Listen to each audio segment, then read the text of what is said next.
sabes, antes de entrar con nuestro invitado, que ya está con nosotros, queríamos hacer una referencia a un reconocimiento que le van a hacer a una de nuestras autoridades. Ah, sí, al gobernador del Banco Central. Al gobernador del Banco Central. Miren, el gobernador del Banco Central del gobierno de Chile. Pero es porque él es graduado del Instituto Técnico de una universidad católica, de esa católica chilena, y precisamente en la etapa, porque acuérdate que el Banco Central tenía como norma, oye, ven, eso don Diógenes Fernández era increíble. Y todo lo que siguieron en la gobernación del Banco Central, ellos formaron su personal, pensando en que eso iban a hacer, lo que iban a recibir el encargo de dirigir la institución.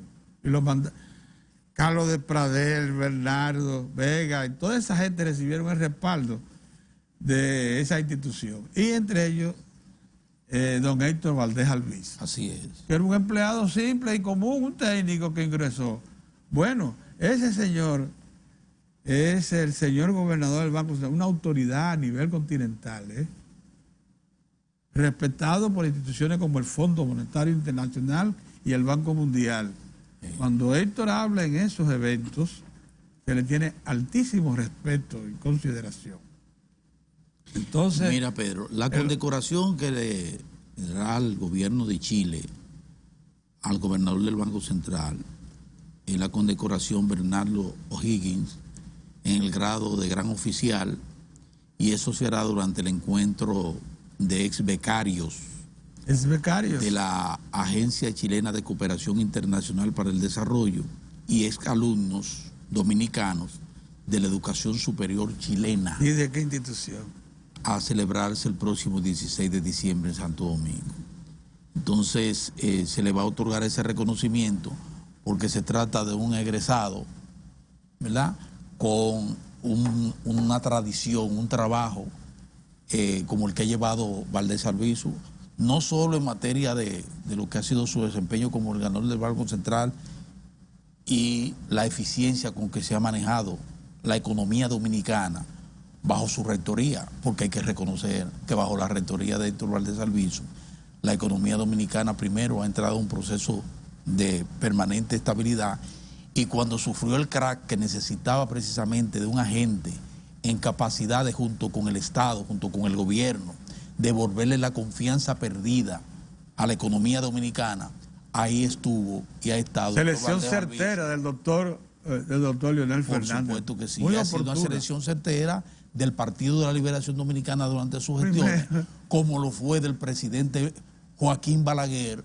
en la parte confió plenamente en esta gestión. Y entonces ese egresado de esa institución chilena recibe esta condecoración. Tú sabes que muy probablemente tenga mucho que ver con ese también. Acuérdate que hay un programa que tienen los centralianos de ponderación y ayuda a organismos y personalidades que tienen que ver con el país, situaciones importantes del país, a sectores sensibles de la población afectados. Hay un programa especial, un programa social del Banco Central que ha sido auspiciado precisamente por Valdés Albizu. Ese es otro componente de carácter humano que también se toma en cuenta para esta condecoración. Una institución que pudo haber tomado muy en cuenta eso, los chilenos. ¿Sabes que en Santiago está ubicada la CEPAL, la Comisión Económica para América Latina de Naciones Unidas? Sí.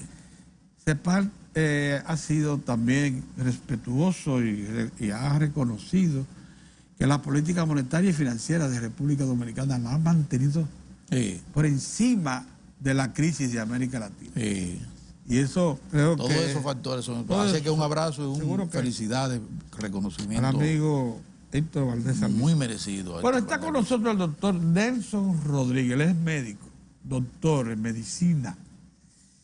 Él es yo diría que el fundador del Servicio Nacional de Salud, porque él fue el que montó las estructuras básicas y sobre sus hombros cayó esa responsabilidad. En lo que es la creación del Sistema Nacional de Seguridad Social o Sistema de Prestación de Servicios de Salud y Pensional, el Servicio Nacional de Salud aparece como una figura original que era la que iba a administrar, dirigir y hacer operativa la red hospitalaria nacional. Una tarea enorme. En la práctica, ese Servicio Nacional de Salud es el que va a sustituir funciones que desarrolló por toda una vida el Ministerio de Salud Pública.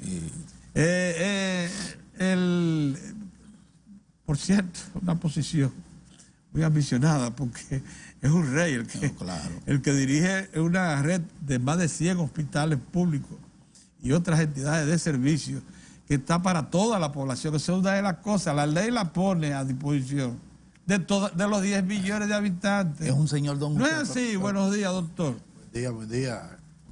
Buen día a los amigos televidentes. Gracias por la invitación de nuevo. Hacía tiempo que no estaba con nosotros. Sí.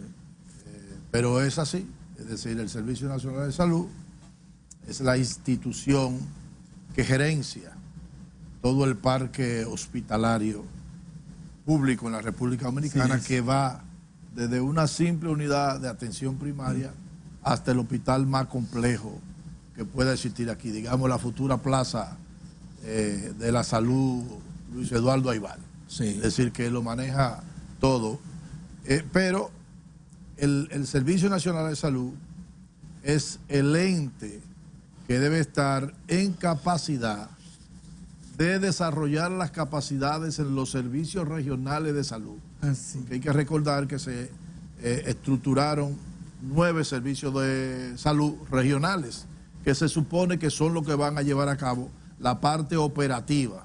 Entonces, dentro del Servicio Nacional de Salud, su competencia está el que desarrollen esos gerentes regionales, esa estructura. Cuando hablo de la estructura, estoy hablando de los recursos humanos que están ahí, que desarrollen la competencia desde el punto de vista de gestión, desde el punto de vista de administración, desde el punto de vista del manejo financiero, desde el punto de vista de la calidad de los servicios que le llegan a los pacientes. No me gusta utilizar el término ni usuario ni cliente, paciente. Sí, paciente. Que de una u otra manera le quita la parte humana y se ve como una gente que demanda cualquier tipo de servicio. Y en la realidad ni es ni debe ser así. Bueno, entonces esa es la labor del Servicio Nacional de Salud. En la práctica, digamos que eso no ha podido ser. Fíjate que el interés de sustraer esa parte del Ministerio de Salud era precisamente que el Ministerio de Salud pues invertía la mayor parte de su tiempo gerenciando hospitales con toda esa complejidad que hay ahí, y entonces no dedicaba el tiempo a la parte sustantiva, que es la parte rectora, de regular, de controlar todos los servicios públicos y privados en la República Dominicana y otros más, no solamente la parte asistencial, sino lo que tiene que ver con los programas de salud prioritario, es decir, el manejo de esos programas que son prioritarios, digamos, el programa de tuberculosis, el programa de VIH, el programa materno-infantil, es decir, una serie de programas que tiene el Ministerio de Salud Pública y que debe gerenciarlo porque tiene que ver con la atención ya en términos colectivos de la población. Una cosa es la atención individual de una persona que tiene cualquier tipo de dolencia y otra parte es la atención de la comunidad como un colectivo que le corresponde al Ministerio de Salud. También todo lo que tiene que ver con la certificación de que, por ejemplo, alimentos, medicamentos sean de buena calidad, con la calidad necesaria, la inocuidad y la efectividad que deben tener. Inocuo, es decir, es una tarea enorme. La parte de la participación comunitaria, cómo involucrar a la gente, a la familia, a la comunidad, en ser ente también activo para preservar la salud, lo que tiene que ver con el trabajo interinstitucional, es decir, no solamente el sistema de salud tiene que ver con la salud. Pero es que no ha habido un ministro que se acostumbre, que se quiera a recomponer y entender que esa es su tarea. Bueno, porque hay una situación difícil, es las cosas que yo he hablado siempre, de que el sistema hay que despolitizarlo. Ah, caray. Si sí. no se despolitiza el sistema, entonces va a haber esos problemas. Digamos que aun cuando yo estaba, una de las cosas que yo luchaba era para que se produjera una real descentralización de esos servicios regionales de salud. Porque el Servicio Nacional de Salud ha devenido en lo que era el Ministerio de Salud. Es decir, da lo mismo que fuera el ministerio como que el Servicio Nacional de Salud, porque han concentrado en su ser las labores que tiene que desarrollar los servicios regionales de salud. Es decir, el key del asunto es cómo usted logra que esas redes... Descentralizar. No se ha logrado descentralizar el servicio. Descentralizar el servicio de modo que ellos puedan operar esa red regional. El poder, el reinado, porque era como un reinado.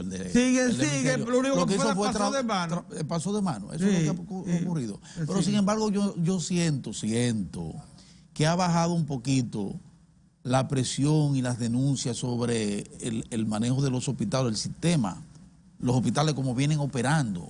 Es que ha habido mejora sustancial en ese sentido. La mejora te lo dan los indicadores. Ajá. Entonces, nosotros con los indicadores no hemos mejorado. Ha habido una gran inversión, eso no se puede cuestionar. Ha habido una gran inversión en infraestructura, en tecnología, en los hospitales. Eso se ve. Eso es indudable. Y en el personal médico, con las mejoras en los salarios de los médicos. Desde luego. Si todavía también ellos no tienen el salario que debieran tener, pero ha habido mejora importante. Exacto. Por las mismas razones que cuando uno evalúa los obstáculos que tiene el sistema para avanzar, para dar ese salto que estamos esperando, entra el tema de el manejo gremial, política, es pura política. El manejo gremial, el comportamiento del gremio, del colegio médico, es decir, la misma aquí no hay una política de recursos humanos. Por ejemplo, ustedes recordarán que yo comencé con los concursos. Sí. Concursos para administradores que nunca en la vida se había hecho aquí. Que te trajo muchísimos problemas. El concurso para los médicos especialistas. Eso se dejó. Ya se designan por dedo. Lo mismo, es decir, el área de interés incluso política. Ustedes han visto que se ha dicho, y así es, que se han contratado más de 1,000 médicos sin concurso.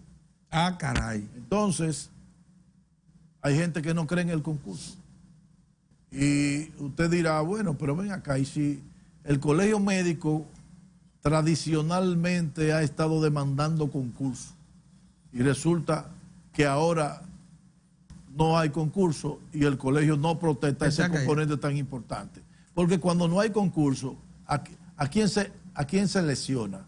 Al que no tiene padrino. A ese médico que no tiene un padrino no lo van a nombrar nunca. Entonces resulta que, sin lugar a duda, la única razón por la cual el colegio médico no protesta es que le nombran lo de ellos. Sí, mira, aquí están, porque el tema del tráfico de influencia está en todos los lados. Entonces, nómbrame estos 15. ¿Estás seguro que es eso lo que está pasando? Nómbrame 20, nómbrame estos 25, aquí, allá y acullá.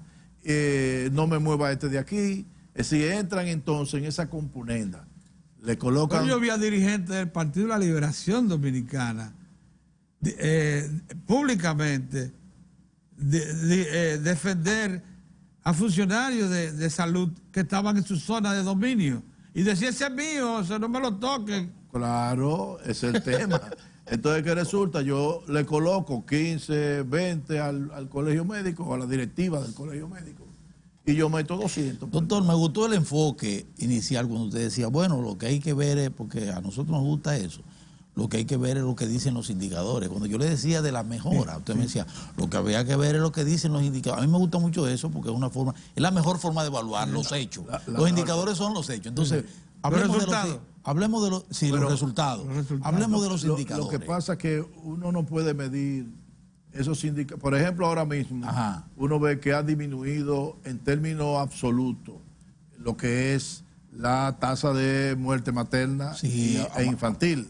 Sí. Es decir, tienen alrededor de unos 30 muertes maternas menos que el año anterior y tienen alrededor de unos 500 niños menos que el año anterior. Mira, entonces, sí, es importante, ha bajado. Ahora, lo que tenemos que ver es si eso se mantiene. Ustedes recordarán cuando la doctora Altagracia Guzmán era ministra de Salud, en un año nosotros tuvimos una tasa de mortalidad de 90 por 100.000 nacidos vivos. Pero resulta que el año siguiente subió a 112. A 112. 106, 107. ¿Y aquí? Entonces, ¿y qué pasó? ¿qué es lo que qué ocurre? Es que tú puedes tener factores circunstanciales que hagan que en un momento determinado baje, pero eso no se mantiene y luego vuelve, porque los cambios estructurales que hay que producir no se han logrado. Siempre se ha capacitado, muchísimas cosas, se nombra personal. Ustedes recordarán aquella vez que hubo el escándalo con los 14 niños que murieron un fin de semana en la maternidad de Nuestra Señora de la Altagracia. Sí. Entonces resulta, ¿tú sabes cuántos perinatólogos habían nombrado en ese momento? 47. ¿Tú sabes cuántas entre incubadora y canasto en el área de cuidado intensivo neonatal había? 90. Es decir, que estábamos hablando de que ahí había prácticamente un médico por cada 2 niños, un especialista, eso sin contar los médicos residentes que son pediatras que están haciendo especialidad. O sea, sí, que eso debió prever. Debió, sí. No, es decir, controlar. No debió ocurrir. ¿Qué ocurre? Ahí no había problema de médicos, porque tenían los médicos especialistas. Se calcula... Eso en papeles, y sí, era así en la práctica. Espérate, se calcula que por cada 500 nacimientos debe haber un neonatólogo. Oye, eso. Es decir, que de acuerdo al número de nacimientos que este es un sistema público, ¿no? Sí, de acuerdo, no, en cualquier... En cualquier sistema. En cualquier sistema. Son estándares. Y no son muchos para un solo médico. No, nacimientos, no son niños que enferman. Sí. Por cada 500 nacimientos, un neonatólogo. Cuando tú evalúas la cantidad de nacimientos que tiene la maternidad y ves el número de neonatólogos, entonces tiene la cantidad suficiente. Eso por un lado, pero además tiene los residentes que son pediatras que están haciendo una especialidad, es decir, que ellos tienen conocimiento. Luego, ¿cuál es el otro factor? Bueno, el otro factor tiene que ser falta de insumos, falta de medicamentos. No había falta de insumos, no había falta de medicamentos. ¿Cuál es otro factor? Oxígeno. El oxígeno es fundamental en una unidad neonatal, de cuidado intensivo neonatal, porque la mayoría de los problemas son problemas respiratorios que tienen esos niños porque son prematuros. Y otro tema es la electricidad. Que no haya electricidad, se apaga la incubadora y el niño se enfríe. Y esos son los factores. Además de que puede existir algún brote de una infección que se dan por problemas de mal manejo de la higiene, en fin, y los protocolos para evitar infecciones. Bueno, ese era un factor que no era el mejor, porque recuerden que estaba la maternidad en reconstrucción, en remodelación. Sí. No estaba en las mejores condiciones. Bueno, pero la verdad, cuando nosotros investigamos, dentro de las cosas que investigamos, yo particularmente de manera personal fui allá y en ese momento yo encontré 4 neonatólogos. Si habían 4 neonatólogos nada más en la unidad completa. Pero hay 47. ¿De los 40? De los 47. 47. Habían 4. Pues que se turnan, que van 1 hora, hora y media. Entonces, ese tipo de cosas hay que corregirla. Tú no puedes pretender que tú vas a bajar, digamos, va a mejorar la calidad de la atención con un médico que te va 1 hora, hora y media. Tú tienes que tener una continuidad y el seguimiento. Otro de los problemas que tiene el hospital es lo siguiente. En una clínica, el paciente es del médico. En un hospital, el paciente es del hospital. Entonces hay una diferencia en que el médico en una clínica, su responsabilidad directa la tiene con ese paciente. En el hospital la responsabilidad la tiene el hospital. ¿Ve? Porque hoy atiende a un paciente un médico, mañana posiblemente lo atiende otro médico. Es decir, no hay una continuidad longitudinal en la atención y eso afecta la calidad porque los médicos ni tienen igual capacidad ni tienen igual criterio muchas veces y muchas cosas las quieren manejar de manera diferente. De modo que ojalá esa mejoría que tiene la mortalidad materna y neonatal se mantenga en el tiempo porque ya anteriormente hemos tenido bajadas de ese tipo.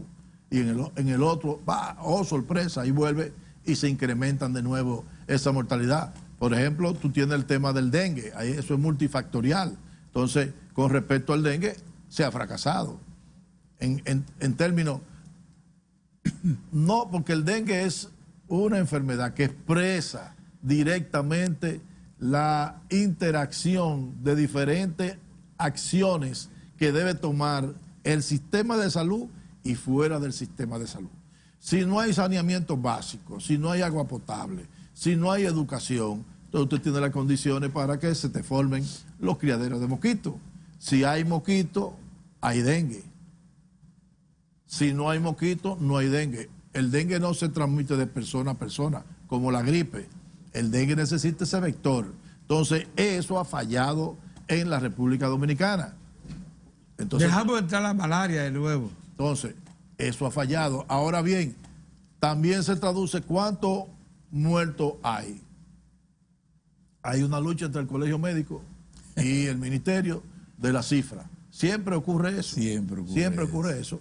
Pero la verdad es que van mucho más muertos de lo que está registrando el Ministerio de Salud Pública. Porque solamente el hospital Robert Reed, oí que lleva alrededor de unos 40. El ministerio no ha llegado a 40. Solamente el Robert Reed tiene 40.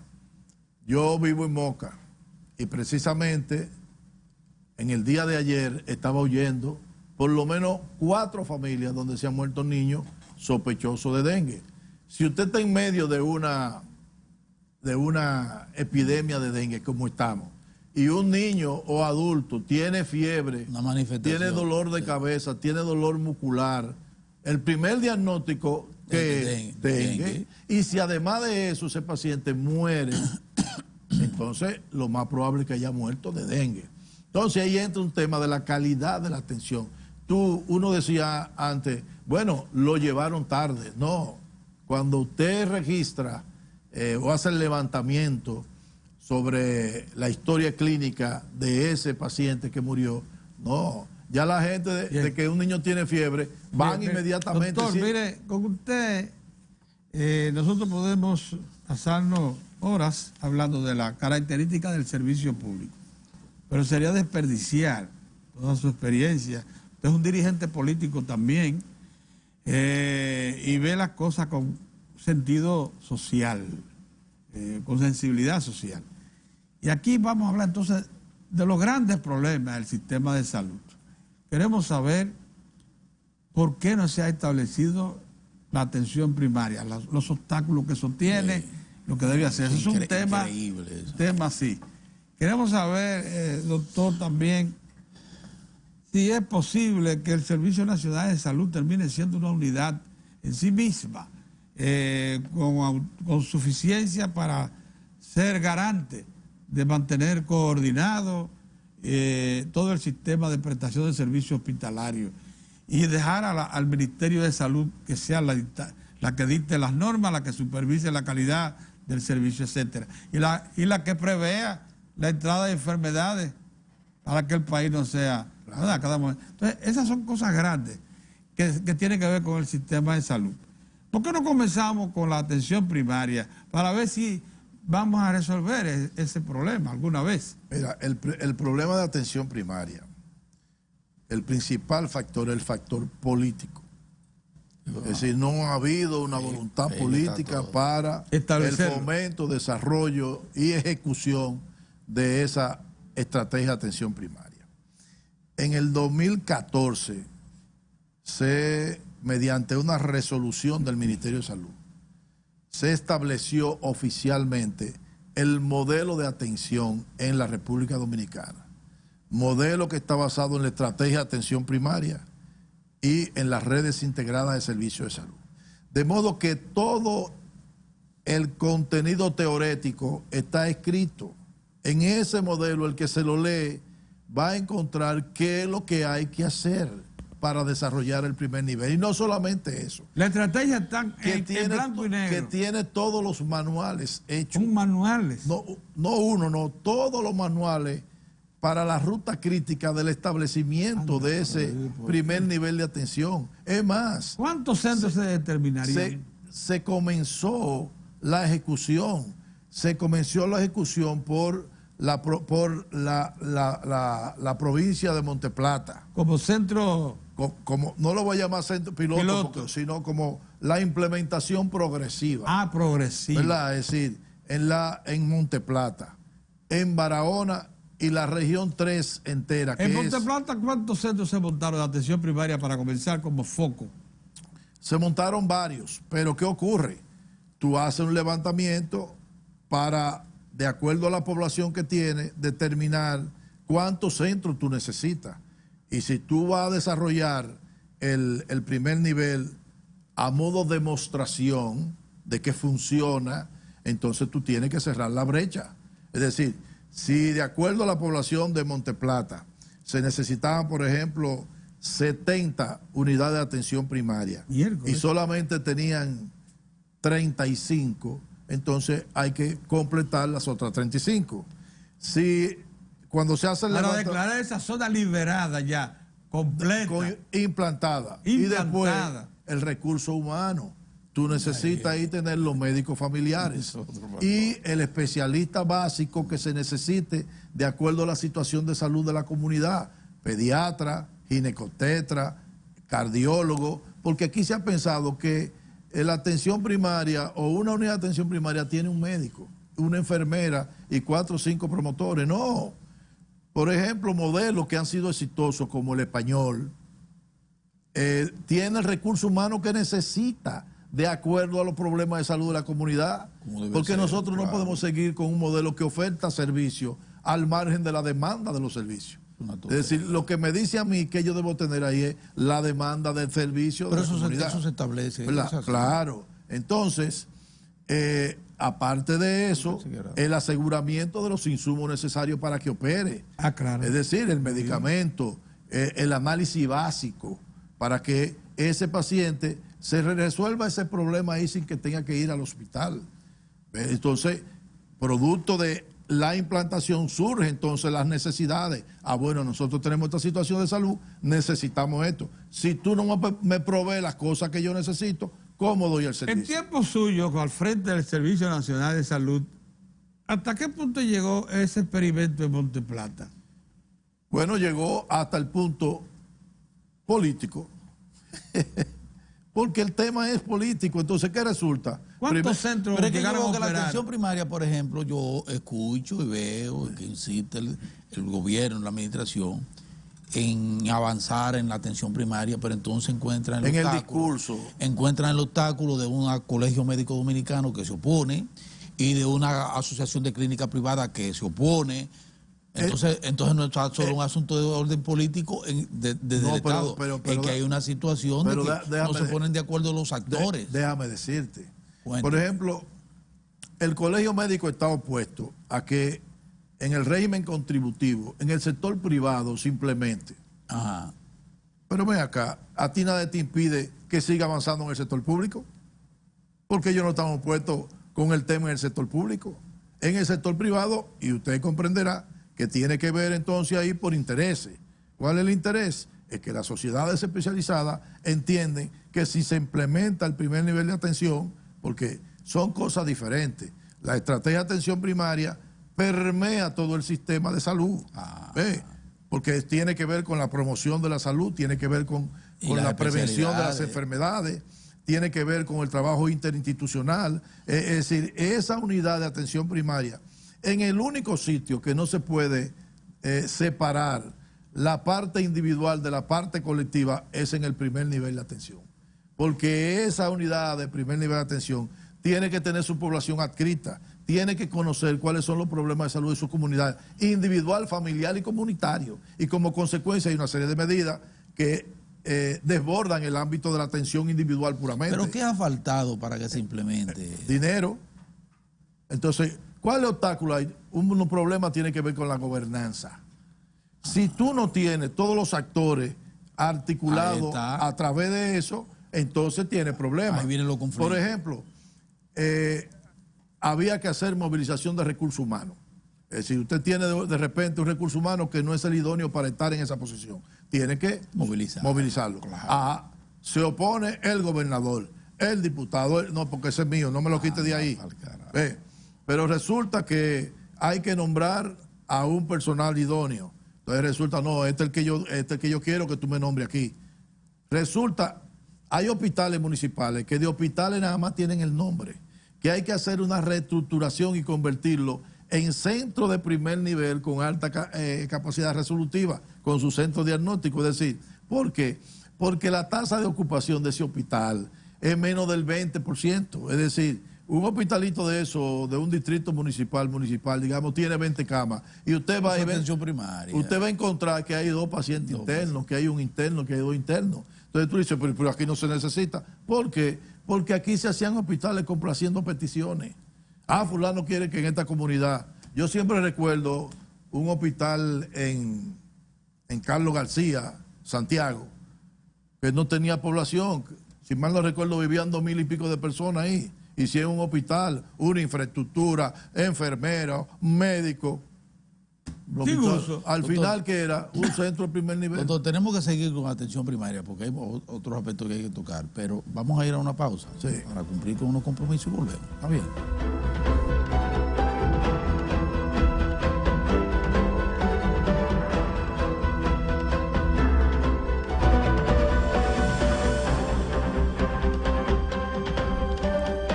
Bueno, para nosotros el diario de 4 que lo hemos hecho desde que se anunció el Sistema Nacional de Seguridad Social, es provechoso conversar con el doctor Nelson Rodríguez, porque ha estado ligado al nacimiento mismo del sistema.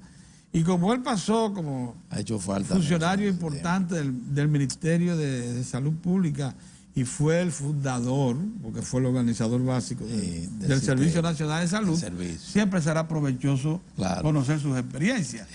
Así que estábamos hablando en el segmento anterior acerca de las dificultades que ha habido para instalar el sistema de atención primaria. Y él nos dice que se inició con un proyecto original por región, para irlo montando por etapas.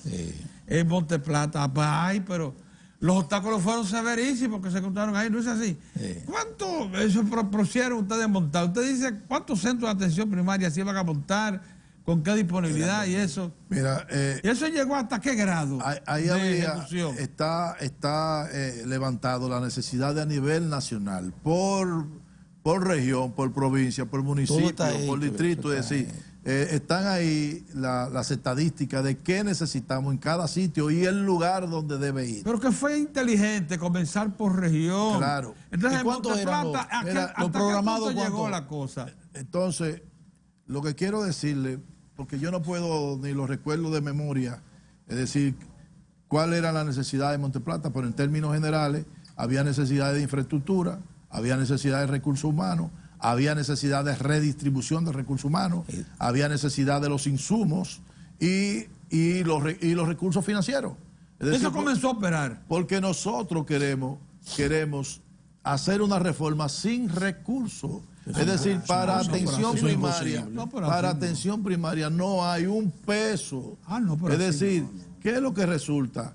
Que de la cantidad de dinero que está asignada a atención primaria, el 90% es nómina.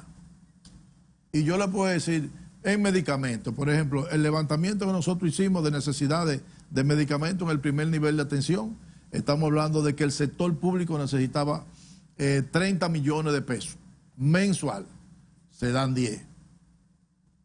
Del SENASA para los afiliados al subsidiado eran 28 millones de pesos mensuales, lo cual lo factura Promese y Promese luego le cobra a SENASA. Entonces resulta que Promese lo más que facturaba eran 14, 15. Es decir que el SENASA se estaba quedando con 14 o 15 millones de pesos mensuales que le pertenece a la red. Fíjate, ahí hay un déficit ya con respecto a medicamentos. El medicamento es una de las principales herramientas de adhesión del paciente que vaya al primer nivel. Es decir, se queda ahí. Porque le están dando la medicina. Exactamente. Entonces tú no tienes toda la medicina. Pero claro, el humano es así. Pero claro, si tú tienes el medicamento... ¿Para qué ir a otro sitio? ¿Para qué si ahí se lo están dando? Entonces no se ha logrado conseguir eso. Por ejemplo, la identificación de los pacientes crónicos, estamos hablando de diabéticos, estamos hablando de hipertensos, o principalmente esos dos problemas que son los más comunes y los que mayor asociación tiene a la morbimortalidad. Si tú le das los medicamentos, ese paciente va a estar fijo.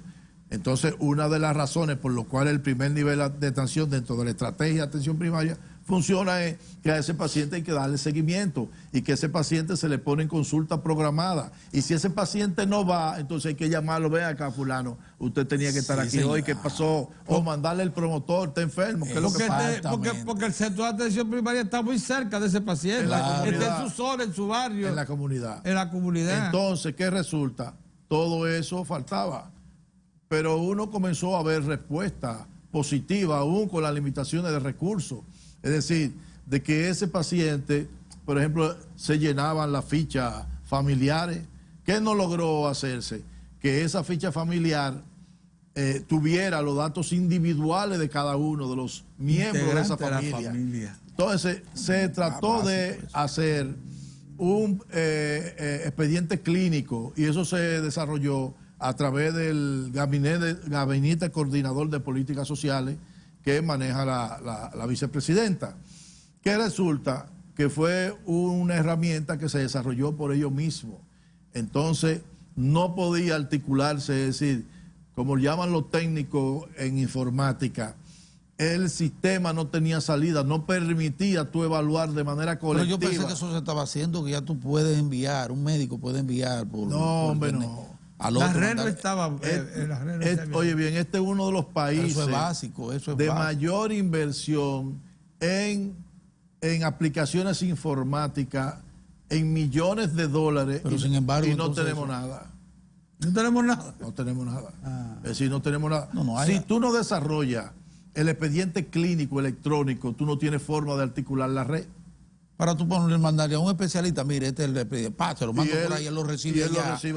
Y por ahí mismo. Bueno, pero aquí todo lo que comienza, cuando llega otra gente se desecha. Es decir, lamentablemente, en las diferentes etapas en que yo he estado, he conocido múltiples propuestas. Y el inicio de aplicaciones, y llega otro y lo desestima. Por ejemplo, la última fue el expediente integrado de salud con la doctora Altagracia Guzmán.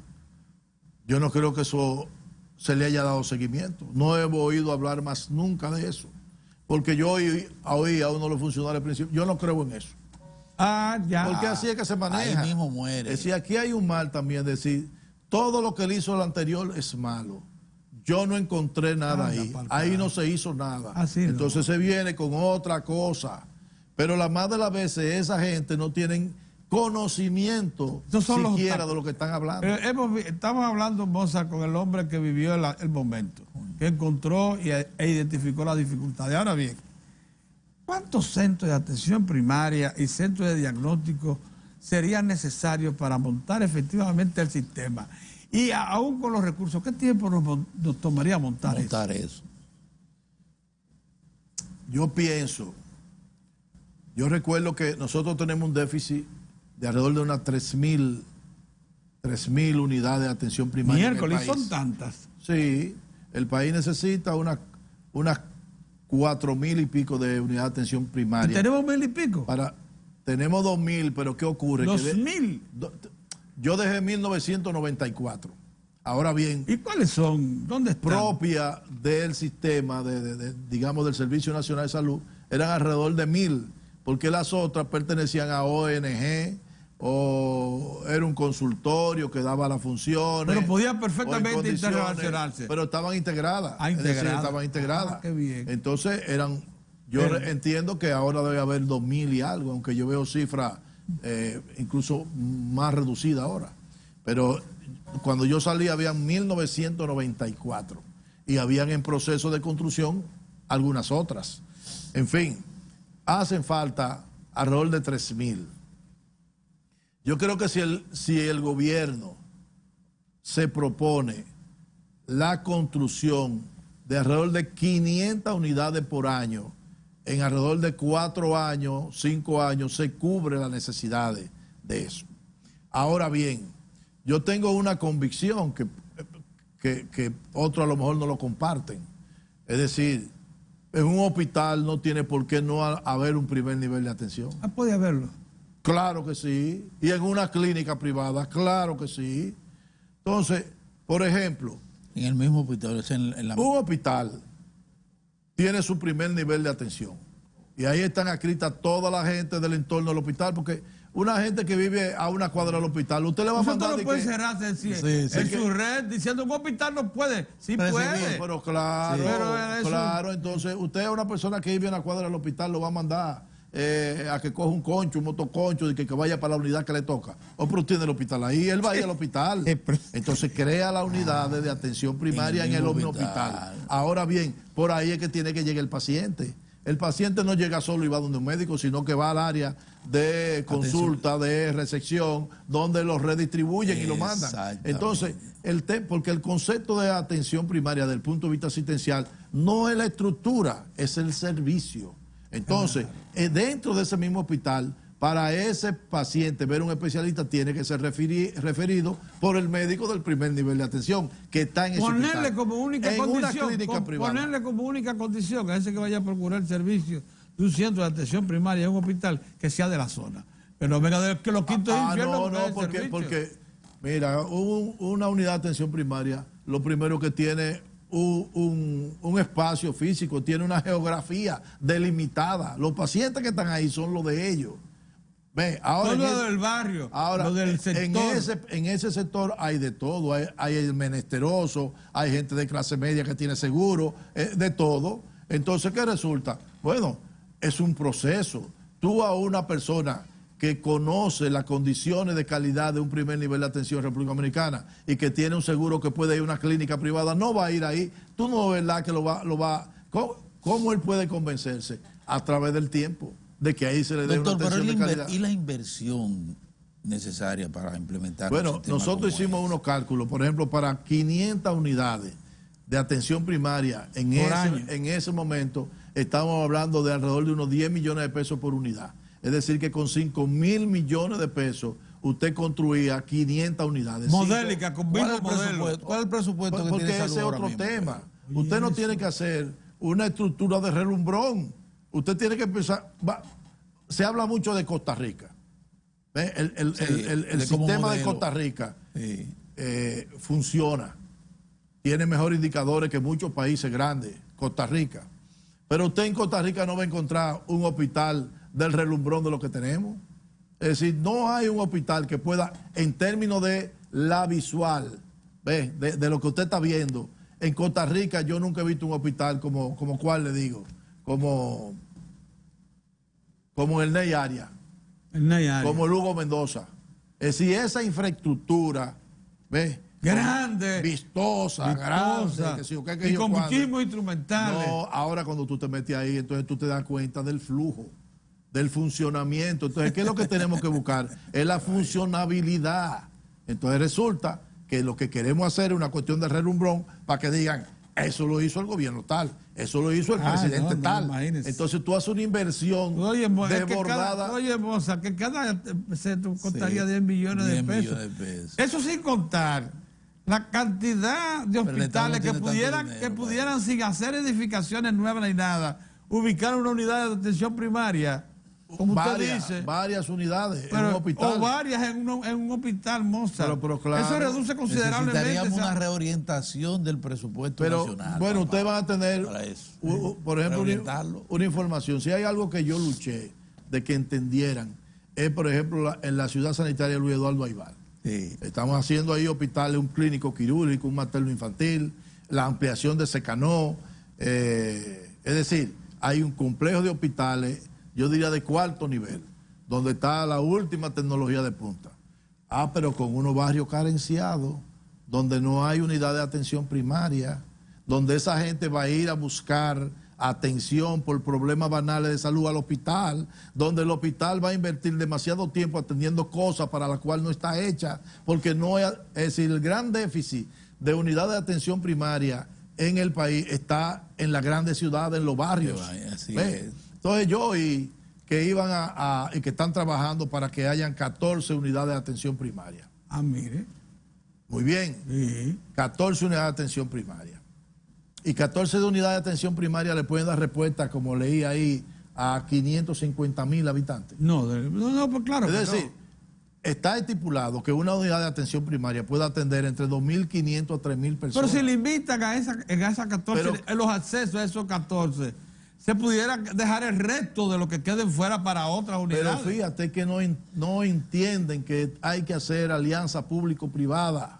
Ahí hay una cantidad de clínicas pequeñas que sirve para él, de ONG que tienen establecimientos que pueden convertirse en, por ejemplo, tú tienes la pastoral de salud de la Iglesia Católica, tiene 100 y pico de unidades de atención primaria, miércoles, que incluso el mismo gobierno o el Estado le suministra medicamentos, le contrata. Entonces usted hace una negociación con ellos. Incluso está hecho, yo dejé hecho junto con el Servicio Metropolitano de Salud que dirige la doctora Mirna Fon, yo dejé hecho el levantamiento de todas las unidades de atención primaria de ONG que existen en todos esos barrios. Entonces, ¿qué es lo que hay que hacer? Contratarlo. Por ejemplo, clínica.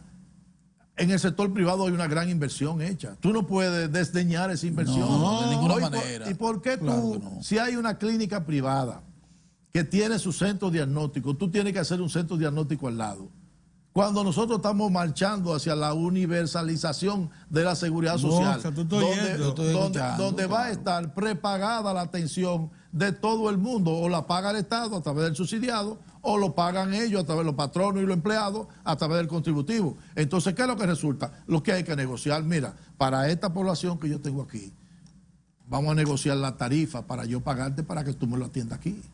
Y yo no tener que hacer otra infraestructura, recursos humanos, tecnología, pues ya lo tiene esa clínica. Pues hay que hacer un levantamiento para que no haya una inversión duplicidad de inversiones. Sí. Ve, ahora bien, ¿qué resulta? Aparecen entonces unos desorejados que dicen que se está privatizando la salud. No, señor, usted no está privatizando la salud. Usted está asociando para que una administración privada dé el servicio público. No es una privatización, son acuerdos. Entonces yo creo que son las cosas nuevas que hay que ver y con lo cual tú puedes acortar el tiempo y la inversión para que... Y los medicamentos, y el tema de los medicamentos y la atención primaria, ¿cómo se articula eso? En el tema del medicamento, por ejemplo, aquí hace falta una ley de genérico. Una ley de genérico. Sí. Donde estén asegurados lo que se llama la bioequivalencia, porque es indudable que el medicamento genérico es de menos costo que el de marca. Y muchas le resta eficiencia para efectividad. Muchas empresas que hacen medicamentos, digamos, tienen uno con nombre comercial, que solamente en presentación, una caja muy vistosa, satinada, eso invierte dinero. Sí. Entonces, en ocasiones tiene ingredientes que la hacen más eficiente el medicamento. No tanto la fórmula genérica. Si tú estableces un mecanismo de bioequivalencia, entonces, aunque este venga en este sobrecito y esto, el contenido es el mismo. Y la eficacia es la misma. Además, por ejemplo, en Argentina existe una ley que obliga al médico a que él puede recetar un medicamento con nombre, ¿cómo se llama? Con nombre comercial, pero tiene que poner la alternativa del genérico. Para que de acuerdo a las posibilidades del paciente él compre una de las dos opciones, el buenazo y el menos bueno pero me resuelve. El menos bueno pero me resuelve. Igual de bueno, porque igual de bueno. Pero entonces viene el problema de los intereses. Igual de bueno, entonces eso abarata el costo. En fin, aquí también tiene que haber, si no hay un trayecto. Si no, por ejemplo, control de precios de medicamentos, pero sin mecanismo de moderación de precio se puede hacer. Si tú tienes el genérico, tú haces que aquel baje el precio, porque si no, no va a vender aquel. En resumen, porque nos quedan 2 minutos, sí. Hay un problema político, entonces las estructuras políticas se resisten al ordenamiento y a la racionalidad. Porque el problema es político, porque lo que tiene estanco el desarrollo del sistema son los intereses que medran en el sistema. Pero eso se da en otros sectores de la vida nacional. También tú lo buscas en el transporte y es lo mismo. Lo que pasa es que aquí tú estás bregando con la vida. Pero es la vida, sí, eso es verdad. Hay negocio, pero no es todo tipo de negocio. Usted nos relataba y hay resistencia. Usted nos relataba que se iba a mover el director de un hospital porque no daba respuesta y no parecía hacer ese tipo de cosas. Y de inmediato se movió el senador eso y yo dijo, no me lo toques. Eso yo no lo entiendo. Pero así no. Era, para que lo sepa. Entonces, no solamente eso, que buscó gente de la comunidad para que defendieran ese director. ¿Ve? Entonces, así no. Es más, el problema de los mandos medios es tan grave que en un momento de alrededor de 190 hospitales que hay, incluyendo lo del Seguro Social, yo le manifesté al presidente que había que cambiar 150 directores de hospitales. Ah, no. Pero pues, iban a arrasar. ¿Ve? ¿Pero por qué no le bajaste un poquito? ¿Pero por qué no le bajaste un poquito? Pero no, es que es la realidad. Por ejemplo, tú tienes directores de hospitales de raza lejanos que viven aquí en la capital. Bueno, porque son vainas groseras. No, entiendes? Entonces, tú no puedes permitir eso, de que el director del hospital va 2 semanas al hospital. Hay que cambiar hay que cambiar de mentalidad desde la dirección del Estado para que podamos tener todo un el mundo como servicio chivo sin ley. de la importancia del Servicio Nacional de Salud. ¿Ustedes no recuerdan el término que, escúchame, cuando yo salí del Servicio Nacional de Salud, lo del diputado, hoy se bebe? Hoy se bebe, digo. ¿Por qué tú crees que fue eso? Qué barbaridad. ¿Por qué tú crees que fue eso? Lo celebró. Porque ese diputado manejaba 4 administradores de hospitales. ¿Cómo? Manejaba el administrador del antiguo hospital Morgan, del Moscoso Puello, de Semadoja y del Centro de Gastroenterología. Y que resulta que la de Semadoja, que por ahí comencé, tenía 2 auditorías, donde la Cámara de Cuentas decía que ahí no se observaban los mecanismos financieros, los procesos financieros, económicos, administrativos y contables. Oiga bien, entonces yo la quité. Claro, pero se nos agotó el tiempo. El propósito era no solamente examinar esto que ha puesto... Entonces, fíjate cómo influye el tema de la politiquería, que toman un hospital como si fuera un comité de base. Esto que ha desnudado el doctor Nelson Rodríguez, dirigente del Partido de la Liberación Dominicana, donde presentó renuncia. Él renunció. Bueno, pero a mí me preguntaron, ¿por qué tú renunciaste? Y yo, por las mismas razones que renunciaron muchos los que están en el PLD y Juan Bosch del antiguo PRD, por la misma razón. Bien. Entonces, miren, con él queríamos también examinar un segundo aspecto. No va a haber tiempo y habrá que procurarlo para una segunda oportunidad aquí. Y es su evaluación del sistema de la seguridad social. Si se necesita seguir en esta relación en la que la seguridad social depende de ARS. Oiga, queda más días que longaniza, como dice. Pero queda más días que longaniza. Eso lo podemos ver en otra ocasión. Muchas gracias, doctor. Siempre tan amable. Ustedes quieran. Muy bien. Nosotros volvemos mañana, Dios mediante.